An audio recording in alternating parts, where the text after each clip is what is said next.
Donald Trump ने tariff war छेड़कर जो खेल रचा है वो अमेरिका को भारी पड़े ना पड़े, भारत चीन रूस को जरूर एक साथ खड़ा कर रहा है और इससे हो सकता है कि वर्ल्ड ऑर्डर शायद हमेशा के लिए बदल जाए। नमस्कार, आप देख रहे हैं न्यूज़ 18 का डिजिटल प्लेटफॉर्म और मैं हूं आपके साथ जागृति खंतवाल। वॉशिंगटन और मॉस्को के गलियारों में खलबली है, बीजिंग सज रहा है और दिल्ली नए जियोपॉलिटिक्स का सेंटर बनने की ओर बढ़ रही है। अब कुछ ऐसा होने जा रहा है जो अमेरिका का दबदबा खत्म कर सकता है।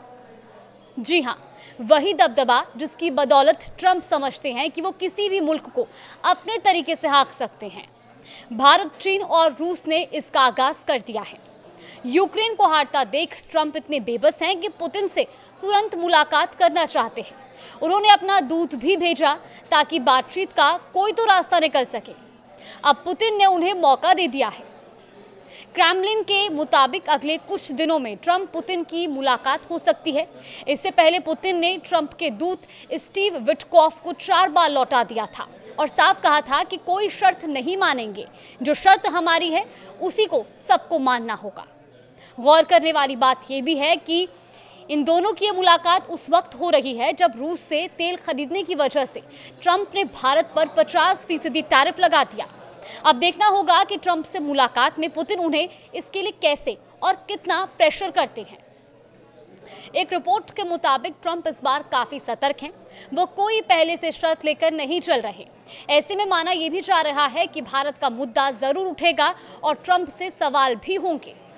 कुछ एक्सपर्ट्स का तो यहाँ तक दावा है कि ट्रंप चाहते हैं कि जल्द से जल्द रूस यूक्रेन मसला सुलझ जाए ताकि भारत के साथ टकराव की जो नौबत आई है उससे बाहर निकला जा सके, क्योंकि यूक्रेन युद्ध का हवाला देकर ही ट्रंप ने भारत पर इतना भारी टैरिफ लगाया है। अगर ऐसा हुआ तो तनाव कम हो सकता है और किसी के झुकने की बात भी नहीं आएगी। अब एक तरफ पुतिन और ट्रंप की मुलाकात की खबरों की हलचल मची हुई है, तो वहीं दूसरी तरफ ये खबरें भी सामने आ रही है कि रूस के राष्ट्रपति पुतिन भारत के दौरे पर आएंगे। खुद एनएसए अजीत डोभाल ने इसके संकेत दिए हैं। पहले माना गया कि शायद अगस्त के आखिर में ट्रंप आ सकते हैं, फिर बात आई कि दिसंबर में भारत रूस बायलैटरल समिट होने वाली है जिसमें पुतिन जरूर आते हैं। शायद तब उनके आने का कार्यक्रम हो। बहरहाल पुतिन भारत कब आएंगे इसकी कोई डेट अभी तक फिक्स नहीं हुई है, लेकिन एक बात तो तय हो गई है कि पुतिन भारत जरूर आएंगे। ये बड़ा मौका होगा क्योंकि कुछ गिनती के ही ऐसे देश हैं जहां पुतिन खुद जाते हैं और भारत भी उन देशों में से एक है। उधर ट्रंप पुतिन से मुलाकात करेंगे और उसके कुछ दिनों बाद ही प्रधानमंत्री नरेंद्र मोदी का चीन दौरा होने वाला है। पीएम मोदी शंघाई सहयोग संगठन SCO समिट के लिए 31 अगस्त से 1 सितंबर के बीच तियानजिन पहुंचेंगे। हालांकि ये वही चीन है जिसके साथ साल 2020 में गलवान संघर्ष के बाद भारत के रिश्ते तल्ख हो चुके थे।